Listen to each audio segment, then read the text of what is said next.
Welcome to the Big Rich Show. This podcast will focus on conversations with friends and acquaintances within the four-wheel drive industry. Many of the people that I will be interviewing, you may know the name, you may know some of the history, but let's get in depth with these people and find out what truly makes them a four-wheel drive enthusiast. So now's the time to sit back, grab a cold one, and enjoy our conversation. Whether you're crawling the red rocks of Moab or hauling your toys to the trail, Maxxis has the tires you can trust for performance and durability. 4 wheels or 2, Maxxis tires are the choice of champions because they know that whether for work or play, for fun or competition, Maxxis tires deliver. Choose Maxxis. Tread victoriously. All right, here we are with my son, Rich Klein, otherwise known as Lil Rich in the industry, at least back in the old days. Now it's Rich Klein and Big Rich. Anyway, kid, it's great to have you on here. Conversations with Big Rich, campfire type talk about the days of rock crawling, where we started, where the sport started, and how we've moved on into the future. So what do you have to say? Well, you know, these interviews and whatnot have evolved essentially over the years. And so this is pretty cool to be able to do podcasts and different videos like this. But, you know, as far as the history of the sport and how things used to be and what has to, you know, basically how that's gone to how things are now. You know, this sport's been around for, in my eyes, it's a long time. It's at least half my life, or if not more. In all honesty, I like to tell people that I got my first rollover at 2 years old, and thanks to you. And hey, I was only a passenger. and since then, I've been hooked. So can't get away from the sport for whatever reason. So, you know, when I look at what were the early days for me in rock crawling, I remember going to Warren Nationals with you on Johnson Valley, where they were out at the Masters course and camping in a tent on the dry lake bed before there was ever thought of any kind of racing out there. Literally getting blown from one end of the lake bed to the other. I don't think we got an ounce of sleep that night. And then, and I'm pretty sure just about everyone else in the lake bed was the same way. Then in the morning, you know, we didn't do much for breakfast, couldn't do much because it was so windy. We get in our rigs and drive into the middle of the desert. We don't really know where the Masters course was at the time, you know, it's got to be somewhere over there. In fact, when we got there the night before, we didn't really even know where Johnson Valley was. We pulled into the wrong spot. We were at Bessemer Mine, If I remember right. So anyway, we go out to the Masters course, and here's the legends of the sport who at that point, they didn't know that they were going to be legends of a sport. They were just out there doing something cool that was unique and different and closely related to what they enjoyed the most, which was trail riding. You know, now you've got these guys that are in their Jeeps with their gumbo mutters, and a couple guys that have some sort of sponsorships. You know, the Currys are out there, and Walker Evans is out there, and Pat Gramillion. And I remember seeing his Bronco and narrowed and everything. And it was just really cool to be part of that, and the first one. You know, you've got basically, there was no spectator boundaries. I remember standing on the front line, 10 feet away from the vehicle, and as it progressed through the course, so did we. Obviously, vehicles have come a long way. A lot of those drivers have moved to greener pastures, essentially, and then the safety has come a long way as well. Early days of rock crawling were pretty dangerous, you know, and luckily, throughout the years, we've tidied that up, and it's a legitimate sport now. And, you know, you look at the transformation of vehicles. I yesterday literally just bought John Bondurant's Toyota pickup truck. I saw that for sale, and I was like, "Oh, yeah, good, I bought it. Oh, awesome." Yeah, I saw it, and I text him, "It's mine. Don't fucking sell it." Oh, sorry. All good. Podcast doesn't matter. Yeah. FCC can go down. You know, I want this. Hit me up or whatever, and so we talked, and so I'm going to try to fully restore it. Have it set up to, at that point, I'll talk to Barbara Rainey and get it installed into Off-Road Motorsports Hall of Fame for a couple weeks or a couple months, and then get a chance to go wheeling with it. It's a cool rig, and then that's one of those early rock crawling vehicles. He was interesting, and I kind of felt this way a little bit myself. John's been out of the sport for a long time. Not only has he been out of the competition scene, but he sold All Pro Off-Road to the Trail Gear Corp, and since then he's been completely off the radar. Having done that myself, you find that you get humbled really quick because you don't really know if anybody remembers you, or if people in the sport have such new blood has come in that they don't know who you are anyway. And so that always takes your original thought of where you stood in the industry and then puts you in your place, right? And when I came back from Alaska, I was both surprised and felt, the love of the industry at the same time. Here's a large swath of people that got into the sport since I had left in, 3.5, 4 years.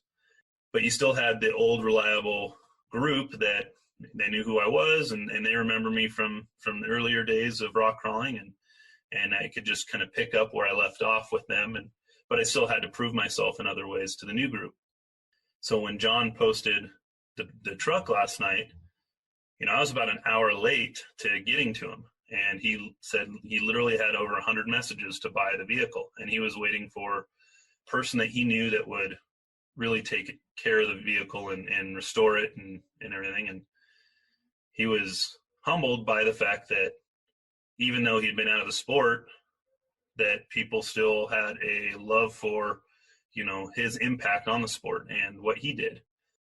So I always feel like that's that's a lot of these guys. They started out, they built the sport basically at the beginning. They were the drivers that hung it out on the line, all out on the line. And, John, he went from driving this Toyota pickup truck and it was capable and it's a good rig, but going from that to literally driving the most capable rock crawler in the history of the sport at the time. And it's still very capable today. Absolutely. And that's tiny, right? Yeah. I think he won like 22 straight rock crawling events between Pro Rock, which nobody ever went to anyway, and U-Rock and us. That's not nice, but well, sorry. Hard to, not on John's behalf, but on, some of these drivers, and I'll give them shit because I can, but guys like Tracy Jordan and Jason Shear and even Cody Wagner racked up, 10, 12, 20 wins. I'm the bestest driver ever in the history of the sport because I beat myself and 2 other people in my class. They are great drivers, obviously. They perform well then, and they do now as well. But, when you go to I digress. Anyway, you just get humbled, I guess, and so at, what was it? I don't even know, 16 years old, 14 years old at the first Warren Nationals, I think, somewhere around there. I think, God, that would have been 98, 99, 98. 99, yeah. Yeah, so. I was born in 84, so whatever the year I was, 13, 14 years old. Yep. That's going and following guys like Tracy Jordan when he had his FJ40 and everything, and kind of emulating or wanting to emulate, his vehicle build. Remember that FJ40 that we got for a while there? That was, to me, that was what I wanted to build, was Tracy's rig, And you go from being a fan of the sport to then having an opportunity to make an impact on it, right? Which you and Ranch Pratt, who I actually recently caught up with during the Mid 400, had sat down and mapped out a possible location for a rock crawling event, as you being the president of Colored Country Four Wheelers in Cedar City, Utah. And you introduced the earliest portion of the sport to one of the longest standing comp sites throughout the sport, So here's now Cedar City, Utah being introduced in the year 2000, I think. So it was the very next year after Masters course that they decided to do a full series. And I think that was 99. Yeah. So I remember specifically Shannon Campbell having fun roosting around in the dirt. And yeah, you remember this too. You came unglued. Yeah, he went over the top of that one bush, and yep. Locals came up to me and said, what the hell? Yeah. And so you went to pull him out of his vehicle and give him the beating of his life. No, just a discussion. You're like, can I not poke the bear? Who's the bear, him or me? Right. No, him. Okay. Sorry, you're old. And he is too. What I did is I actually went up and told Ranch. Yeah. That Ranch needed to talk to Shannon about it. Otherwise, I was. And at that point, I didn't know Shannon Campbell from. Well, Shannon wasn't Shannon. Shannon was just another rock crawler guy, and that's the thing is back then, nobody had a big name except for Walker and the Currys, in my opinion. Currys because of the long-standing, business that their dad put together, and Walker for the obvious accomplishments that he had, You go from that day with Shannon, and fast forward to what I think it was his first rock crawling win at Globe, Arizona in 2004 or 5, something like that. And the dude's crying because he, on the podium crying because he finally won one, right? After 5-6 years. And it's a big financial commitment. It's a hard thing on your ego. If you go, you're the top dog in your neck of the woods and you go years without a win. Some guys go their whole career without one. So when they finally do get one, even if it's a small event or if it's, at that point, the We Rock National Series, it's a big deal. And so, it's one of those things, it's very humbling to see that. And then fast forward to today, and the guy's won countless championships, and he's the, kind of the consummate professional when it comes to how a lot of racers emulate their own particular race efforts and project that as well. So he's really one of those guys that you learn a lot from growing up in the sport, and it's just really cool to see how he helped progress the sport in that way. And all these guys have been extremely influential on me and my life and what we do even today with Trail Hero and what I did with We Rock when I was out there with you. And so, there's growing up with guys like Lance Clifford and Bob Rogie. I think I learned more from Bob Rogie, and the guy said 20 words to me in 10 years, So I learned how to watch and learn, and I didn't have to listen because, first of all, I was pretty rebellious, but second, he didn't say much anyway. So I think still doesn't. Yeah, I think I threatened to fight him a couple times, and he just laughed at me because he would have just crushed me. But it was definitely a love-hate relationship at the beginning, and I can't tell you how much I love the guy now. But he's an amazing person, and he's helped foster my wheeling career as well. And so, he's one I'd like to get on the podcast, but he's not going to say anything. I know he's just going to sit there and.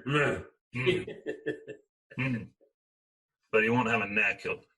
Yeah, there you go. Yeah, you got to get.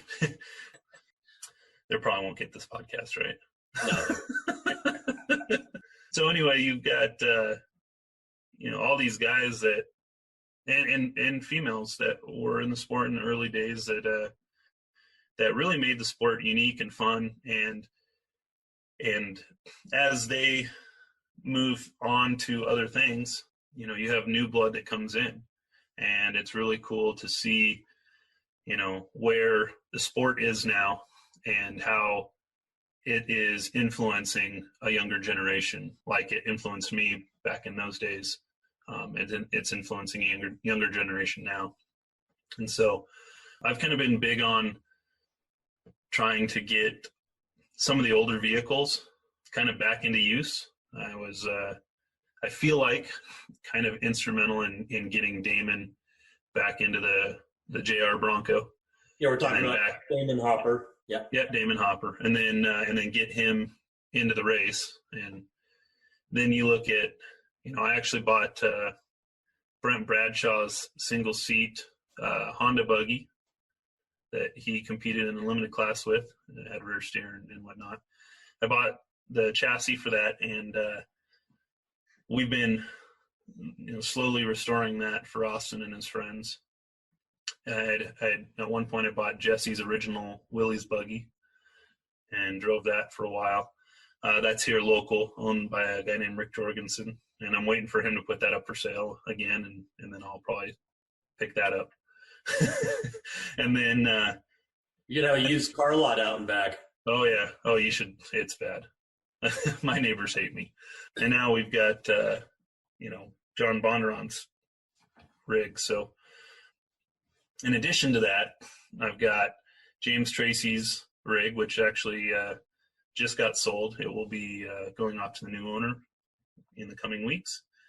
And then I still have Masa's Pro Mod buggy, his Twisted Customs car that he entered KOH with as well. That's sitting in the side yard. We're prepping that for Neazumi and his team for the upcoming season. So, yeah, Aaron Sykes will be driving that. Yep. And so lots of good things. We're, as far as helping the guys in the sport and kind of carrying on through the tradition, we're happy to do that. And then, just looking back at the old days of rock crawling, I remember at one point I even owned Shannon Campbell's single seat Porpoise buggy. Yeah. So always trying to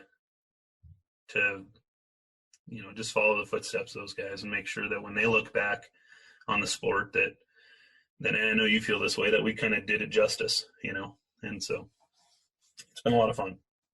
Yeah. So in the early days when we, before we even got started with Cal Rocks and then into We Rock, when we were in Cedar City, Utah, and you talking about the Gold Country or Color Country 4-wheel drive club, we tried to put together a trail ride to go along with the event. I think we did it 2 years in a row with the ARCA event when it came into Cedar City. But again, as most things are club-wise, there's only typically, you might have 20, 25 club members or more, but you only have 3 or 4 that ever really get involved and do any of the hard work. So that went by the wayside, but we'd always talked about doing it again and got too busy putting on the comps themselves to do anything else. But, talk about what you're doing now. Yeah. So it kind of throughout the sport, we always, all the promoters, even though that we were always kind of in competition with each other, we always had this brief discussion. Wouldn't it be cool? And everyone kind of does that in every sport or every facet of life. They've always got somebody they bounce ideas off of. And at one point we talked to all the promoters and said, wouldn't it be cool to host one just big event where we all just kind of chipped in and made something really cool? And we each did our own facet or style of the sport. And I remember talking with XRA for rock racing. We talked to Dave from Ultra 4 back in the day, like the early days. And it was always, yeah, that's a really cool idea. Let's do that. But, in all honesty, everyone's kind of doing their own thing. And it takes a lot of effort to host an event, especially a series, especially a national series. With We Rock at the time, we were also sanctioning events in different countries. So, it was a lot to try to take on, to try to do this wouldn't it be nice event.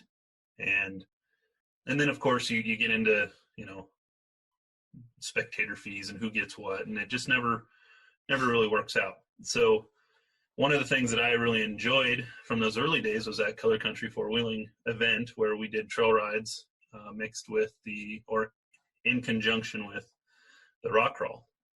And I thought, well, that was a way to get, thousands of spectators out there, but they can enjoy themselves as well as, not just in trail riding, but also in entertainment with watching the event. We kind of took that page out of that book and then thought, well, if we do that for one day, we should essentially do that for every day. So let's talk to all the promoters like we had originally talked about and do this Wouldn't It Be Nice event. But, one of the things that I had a hard time with in the early days of rock crawling, and this was every single promoter, you get so absorbed with getting to the next event, tearing down, you're on a timeline, and so you're moving and packing up, and there's some loose ends, and sometimes they go to the wayside. You try not to, but it just happens. And you end up, the impact you have on the community is a good one. It's entertaining, it's safe, and everything. But at the same point, there can always be more, right? And so I wanted to make sure that whatever we did as far as this Wouldn't It Be Nice event is that we had a real tangible goal where we impacted the community. I look back to building and having that XJ for Grandpa. For him, he would have never gotten on the Rubicon without that thing. And it was really cool for him to spend time with you and I up there and everything. So the impact it had, not only on him, but also on me, just saying, we did this and it was a lot of fun, especially for somebody who was, in the military and did all that. So that was kind of the direction we decided to go, was we wanted to support our veterans. As we grew, the veterans movement for us turned into also people with special needs. And that was based off of land use and being a steward for land use. But so now we have all these wants and desires and how we want to impact the community and work with the promoters in the sport and then offer this trail ride. And it ends up being quite the dang undertaking. The first year we stressed ourselves out.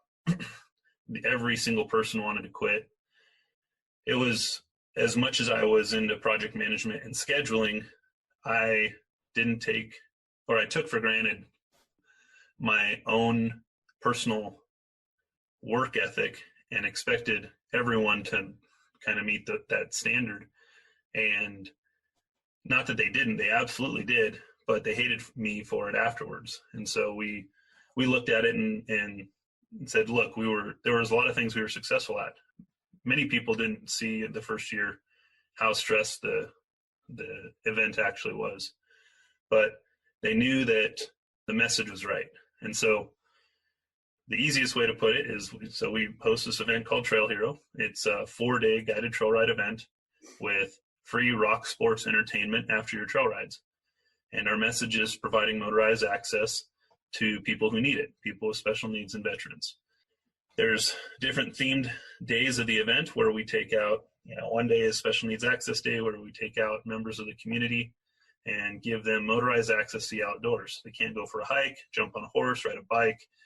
The vehicle is the extension of their body, essentially. It's their legs to go for that hike and go see the outdoors. And so we have these community outreach programs, Special Needs Access or our Veterans Access Day, get those different user groups out onto the trails. At the same point, you've got regular trail rides going on. This year, we're up to 132 trails that will be guided throughout the week. And that's Jeep, buggy. That's still 4 days? That's still only in 4 days. Wow. And we expanded to side-by-sides as well. It is crazy how big it's gotten in such a short period of time. First year, we had 420-something or 430-something vehicles for our guided trail rides. Last year, we had 1,597. And then at the same time, we had 5,800 vehicles that were just on the mountain, having a good time, and being there for the event. And they didn't necessarily pay to be part of the event, but the event is actually 100% free if you wish to just be there. You can watch the rock crawls for free or the rock racing for free. And our idea is that no matter what you're doing, you're still giving to the community through economic impact. So you're getting a hotel and you're buying fuel and food and all these other things. And that brings an immense amount of value to the event as well. So even if they aren't paying specifically for the trail ride, they still have a way to impact with our message. So yeah, they're still participating in the vendor show. Yes, and talking to your marketing partners and stuff. So yeah, and so we're not worried about every single dollar that comes through and trying to pinch it out of every person. To us, it's like, you want to go on a guided trail ride effort. That's one thing, because we actually have to pay, BLM, state parks, and 10 property owners just to use the area, just to be able to provide those guided trail rides. So that we charge for. However, the competitions themselves, we've been able to loop that into our permit, and it just is a part of the cost of the permit, and there's no real other extra cost to it. So a lot of the competition, well, they're 100% free to spectate. There is a cost and a purse for competitors, but other than that, it's relatively affordable event that everyone can kind of enjoy for a week-long period of time with their family. And we've added an immense amount of different projects to the event to make it more fun for spectators. And so what are some of those events inside the event? Yeah, so essentially we want to make sure that it's kind of sensory overload. Every minute of your day is consumed by an event. You don't have to be at it, but if you want to, you can. So as soon as you get done with your trail ride, we have competitions that you can go to and watch for free. If competition's not your thing and you just want to go trail riding and wife and kids are done trail riding for the day, we have a beach party with a bonfire and a 150-foot slip and slide for the kids into the lake. So there's always something for the family to do. Last year we had a concert on the beach. Ended up being Afro Man who played, and that's thanks to Robbie Flandreau, all those companies up northern Utah that kind of helped fund that. Every aspect of the event has something for you to do, and it's kind of funny because this is how the event evolved. We said first year, we want to do trail rides and special use activations, and then do these competitions. And after the first year, even though we tired people out, our staff out and everything, our staff came back and said, hey, it would be even cooler if we did this next year. And so I implemented a policy that says, you see it, you own it. So if you suggest we do something, we can move forward with it, but you're managing it. And so you end up getting, a lot of personal connection for them. Buy-in. And being tied into the success of the event. And at the same time, it relieves pressure off of the rest of the staff. And so we all now have our own departments. Each department is responsible for getting their own volunteers for their own events. And whether it be you doing the rock crawl at one point, now Jesse's doing it with Super Crawl, or Val really wanted to do a slip and slide into the lake, and now that's part of her deal. And Val Douglas is our marketing director. She came to me, well, we need to do live coverage. Okay, well, there you go. That's your job. Good luck. And that's kind of Michael. Yeah. And that's kind of the way the event kind of has flourished. All these things are operated or run by people who thought, hey, that'd be a really good idea if we did that. And it's like, well, you opened your mouth. If you want it to happen, you got to run it. And so, that's the reason why we included side-by-sides. We work with Keith Hook at Jam Spot Media and UTV Sports Magazine, and he essentially hosts the side-by-side rally at Trail Hero.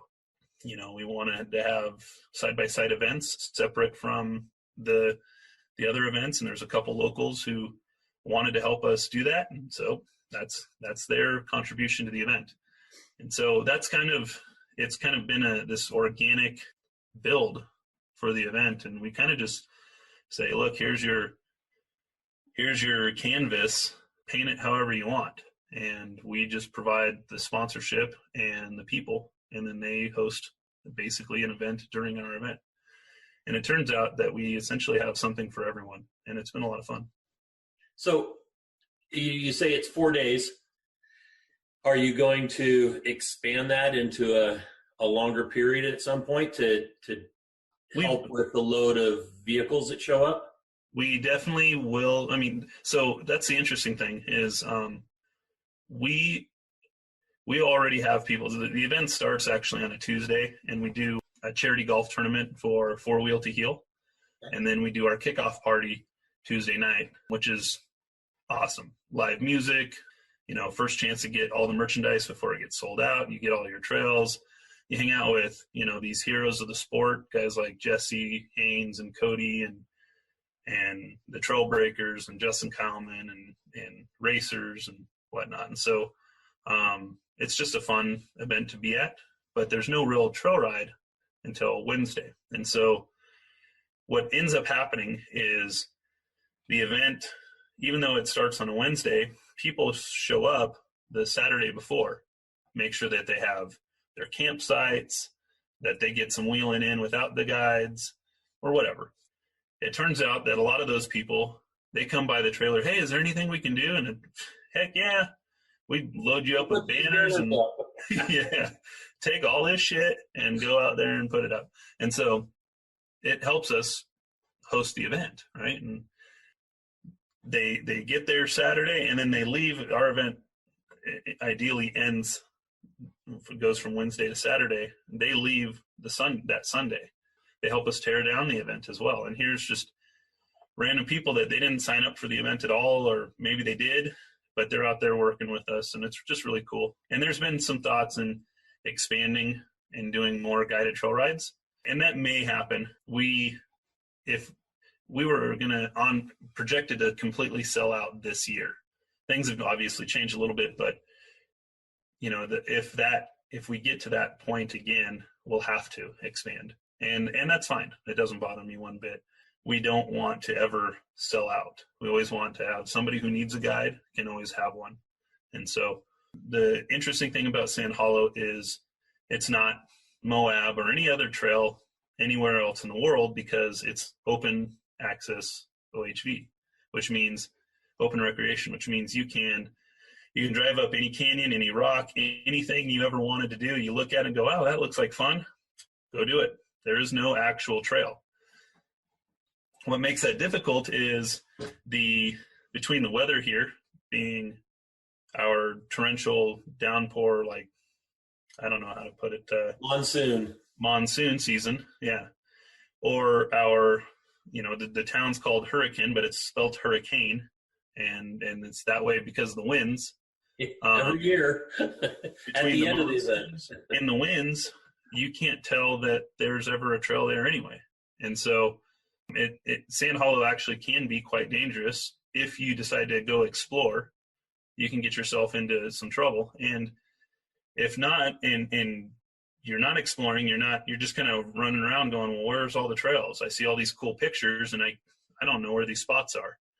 The guides are very important. And even though we've contracted Cardo Tracks to do all of our mapping and they're excellent, accurate maps for the mountain, the big thing is it's still hard to navigate out there if you don't know where you're going. So the guided trail rides are an easy way for us to help people understand where the trails are, or what we call trails out here, and it's essentially a spider web of routes through some rocks.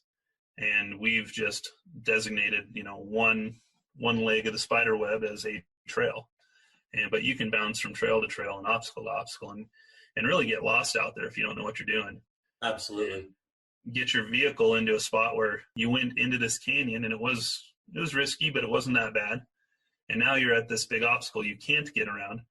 And so now you have to go back and you have to go up what you just came down or whatever, or down what you just came up. And there's really no safe way of doing that if you're not careful. So we've worked with BLM and getting signs up and mapping done and really developing this open OHV area into a legitimate park. It's a lot of fun. Do you remember when we used to go down there with the club? Hurricane Sand Dunes? Yeah, did the sand dunes. I mean, it didn't even have a real name then. Yeah. And there was no roads. There was no lake. There was no golf course. No. There was no state park. No houses. We'd go park across from where Walmart is. Sand Hollow Off-Road or Walmart. Yeah. And then it was just an adventure getting to the sand dunes. Yeah. Yeah, it was, I remember doing all that. And at that point, we were driving a Dodge D50. Well, we started off with we had the flat fender out there, then we had the Chevy pickup. And we had a Bronco. And the Bronco, and then we also had the D50. Yeah. The most capable off-road machine ever known to man, a Dodge D50. As long as you carried a lot of rear drive lines. Yeah. And momentum. Yes. Which is why you needed the rear drive lines. Correct. Yeah, that place has grown. I mean, it's almost its own little town now, and it's cool to see the growth. It's the only place that I know of in the world where you're a mile from town. You can drive to town if you want. There's a golf course across the street, 5-star. It's open to the public and welcoming to people. There's a lake across the street. You can drive your vehicle right into if you wanted to. Never have to touch sand with your feet. You just jump from your vehicle into the water, and camp right there on site. And if you need anything, you could drive your rig into town and get groceries. In my opinion, there's not a single place in the world like it. And so, partnering up with the state park and Sand Hollow Resort and all the other local community members to build this event up has been amazing. The Hurricane Recreation Center has always been a staunch supporter of ours. And Steve Nance at Sand Hollow Off-Road does everything he can to help us. And same with, Dixie 4-Wheel Drive and Red Desert. They're always big supporters. And there's a couple other shops here. Eminence is a good one that, they come out and they show up in force. And we give, just to be good community members, everyone from Utah gets a business-wise gets a Utah discount, basically local discount. And we just want them out there to enjoy the event and prosper. And so if they do well, we do well as a community. And so that's kind of our goal there. It works out really well. It's a lot of fun. Excellent. You've got, I know you said you're trying to get a buggy built for Austin and his friends to drive in. Do you think he'll ever start competing? I don't know. To be honest, it's hard to get him to do anything but play Fortnite. He's not passionate about much, but that dang game. So it's tough to say. But he loves driving. I know that. And the thing is, he doesn't want to work. Well, I shouldn't say that. He likes to work, but he likes to spend his money on stupid shit, which we all did. He's 10 years old, right? I can't expect him to save $100, let alone, several thousand to build this car. And so I told him, every dollar you save, I will, every dollar you save and spend on the buggy, I will spend 5 times that amount. Spend $100, or he saves and spends $100, I pay $500. Just to kind of help him with the process. But the idea is that you're working hard, you're saving money, and we're building this together. I'm not going to build it for him. After owning the chassis for 3 years, it's still sitting in the exact same form at Woody's shop. And I've acquired some parts for it here and there that, were cheap or free, through deals or whatever. But, in all honesty, I don't know if he's not that person. As of right now. And so he likes driving, but he's not a builder by any means. So at least right now it doesn't kind of capture his attention. So one of the kids that is a builder is Braxton Coleman. Right. He just He's got it. He works hard at the Trail Hero events. We pay him to be there, kind of teach him how to do the same thing we try to teach Austin. And he saves his money and he spends it on his quad or whatever. And so we told him going into this year, look, if you work hard, instead of getting cash, I'll give you the chassis. So he then went and found off Facebook Marketplace a free vehicle that would basically be his parts car for the chassis. Nice. And so he's bound and determined to build that thing. And so that is what we really want. We want the interest. And so that, Austin, as much as he had the opportunity, he also in many ways lost it. And so, Braxton will get a chance to build it. And when Austin gets to the point where he sees his friends building what was his, maybe that'll light a fire under his ass to start doing something. So if not, that's fine too. You can, my goal is as a parent to, reinforce his desires and what he wants to do. And right. He ain't going to play fucking Fortnite all day, but go pick up dog poop or something, but it's something he really likes to do. And yeah, so whether or not he'll compete, I think it's good for the kids to compete. The biggest thing is teaching them, and it's nice that it's a closed course, but teaching them throttle control, spatial awareness, how to take a command and put it to use, and then building a plan and executing the plan. And those are all traits that you can take into your professional life as well. And so for us, it's important to offer that to the kids, period. And so Aaron and Crystal Coleman, they're a huge part of what we do every day with Trail Hero. Getting involved with Braxton and getting him, who's, wildly interested in the sport, getting him, some seat time and then building this vehicle with him will help foster that younger group to get involved with competitions. And what I like is now reach back to the old days. Shannon Campbell had this great opportunity being a dad who's winning and sponsored by Monster Energy and all this stuff. And now it's like, well, I want my kids to be able to race and compete and do this one day. And what's the best thing for them? Well, next thing you know, he built a car for Waylon, and Waylon's out there competing at 14 years old, getting his feet wet and understanding spatial awareness. Where are your tires in relation to you and in relation to the cone? And that's ultra important when you get into, actual high speed racing, because you understand the parameters of your vehicle and you're not going to hit a rock or a person or an obstacle the wrong way. You hit your line and you do it right, and you do it the first time aggressively, and you make it through and you move on. So that is, something we want to build with the younger group as well. And Braxton's going to get a chance to do that. And if Austin gets his shit together, then maybe he will too. So. Yeah, we started last year. We had a guy call me up and say, hey, I got a 5-year-old and we got a mini buggy that he wants to compete in. And it was a buggy built around an ATV motor, Samurai axles, and, about 70 to 80% of what a full-size vehicle is, an adult vehicle. They came out and competed. He was 5 years old during the season, turned to 6.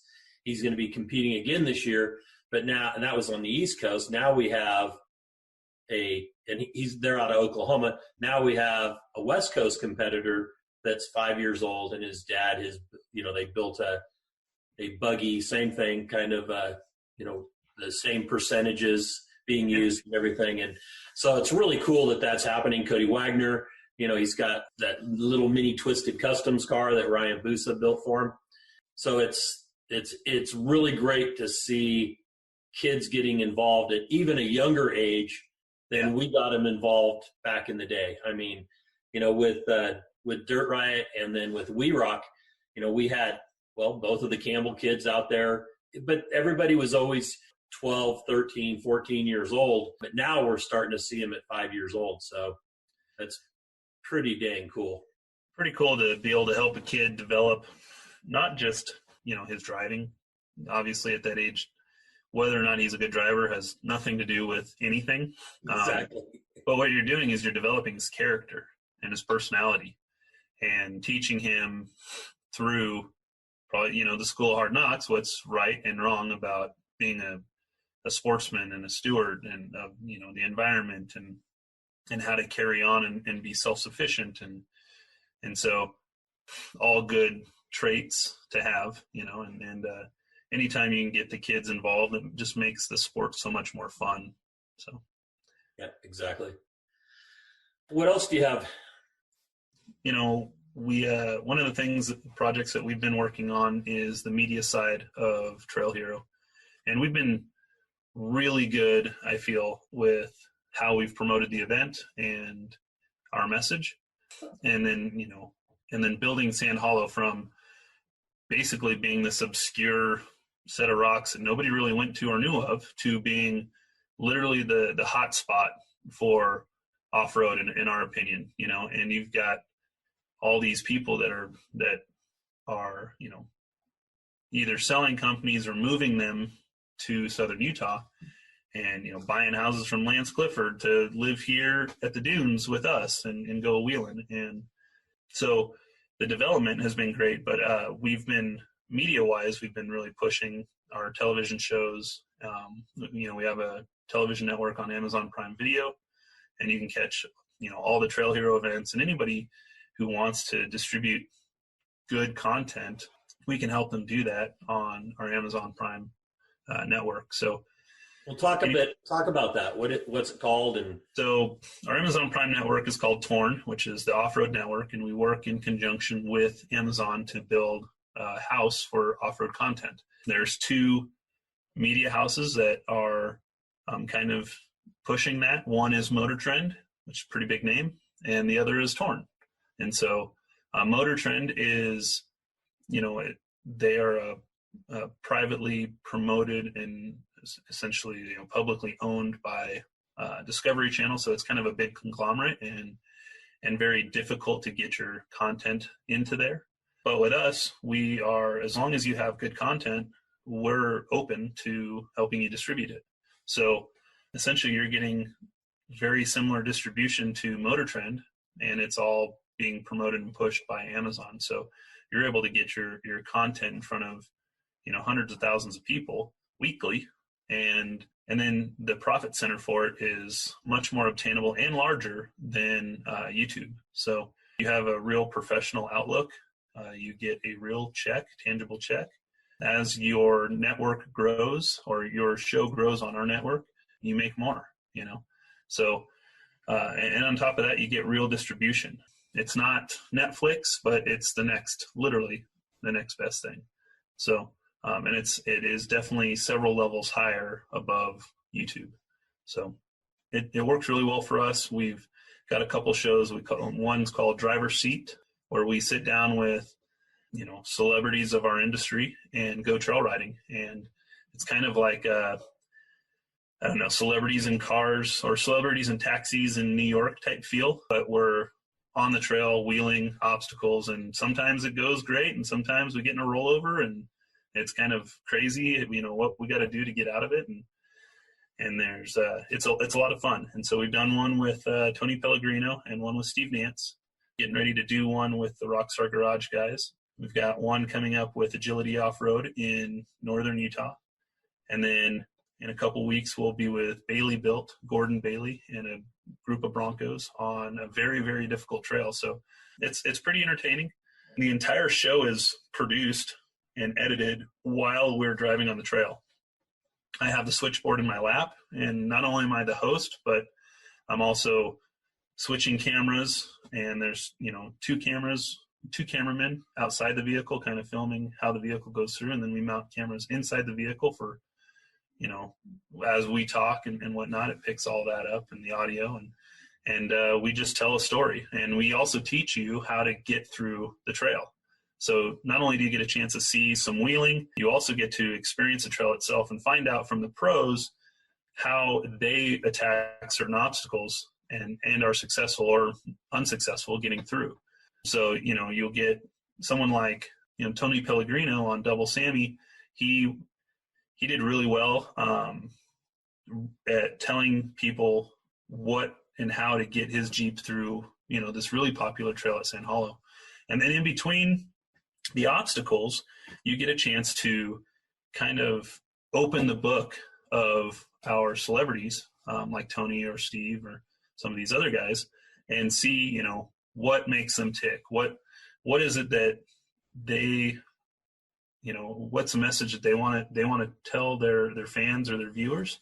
And it kind of gives you an opportunity to, it's a similar feel to, instead of being in the crowd with 100 people, getting the professional Tony Pellegrino who,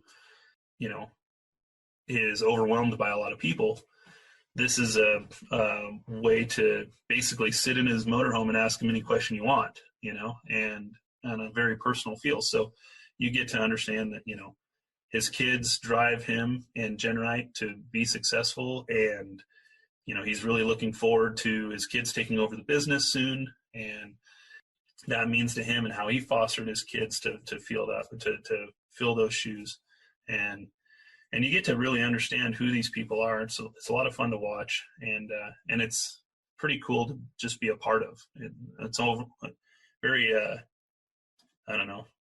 It's interesting being first person there experiencing it, and then being third person watching it as well. It's still an entertaining show, even though I produced it. And so, and then you get into a trail like Steve, and he did Broken Chain, and that's one of the most difficult trails on the mountain.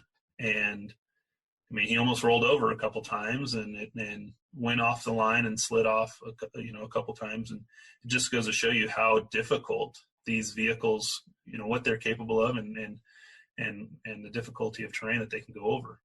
And Steve's, a consummate professional. He's obviously a 2-time Trailbreaker winner, been in the sport since the beginning, competing. And now you get a chance to see him, tackle these obstacles, tell you how he's doing it from a professional point of view. And then in between the obstacles, he talks about the transformation of Moab and how it grew. And then, what he sees here at Sand Hollow and how it's going to grow and how his kids are involved and whatnot. It's just a lot of fun. Excellent. So, anything, we've been doing this now about an hour. Great interview, by the way. Thank you. It's great just to have open conversation and just be able to talk. I'd like to do it again with you. I'm thinking about doing maybe a round table where there's 3 or 4 of us from back in the day, maybe yourself, Josh England, and maybe Dustin Webster, and we can sit down and talk about more campfire stories. Yeah, things that happen that we won't get into everything that ever happened, because some of those things we probably don't want to share, but but just, everybody's feelings on some of the stuff that happened back in the day personally. But we'll do that after we get a few more interviews done and introduce some of the people that we'll be talking about. Is there anything that you can think of that you want to touch base on that we haven't? Well, I think that I've got a lot of funny stories from back in the day, really kind of crazy. Some of them obviously maybe shouldn't be said, but if we're going to do that, we started this at 9 a.m. and I woke up 30 minutes before this, and I'm not drunk yet, obviously. So if you want good stories, we got to do it later in the day. At least 10 a.m. start so that I can get a drink in. Well, I'm glad you just mentioned right here, because I was laying in bed reading a book when you text me and said, "Hey, are we still doing this?" And I looked back on the text to see what time I had said. Yeah. And for some reason I thought we were doing this at like 2 or 3 in the afternoon. And I was like, oh damn, I got to get up, take a shower, get ready, and shave. Yeah. Well, yeah, I tell the kids, the whole coronavirus thing, the kids are at home doing school here. And I tell them, like, usually now I'm the teacher and I don't want to be the teacher. Oh, they're in trouble. I know it. And Britt, she's at work right now, so she gets off right now. And so I'm like, look, you're going to do everything you can to do your schoolwork, and you're not going to bother me one bit while we're doing this. And I already know they didn't do shit. Like, that they didn't do anything. You're like, oh yeah, Dad, we'll do that. And yeah, bullshit. That didn't happen.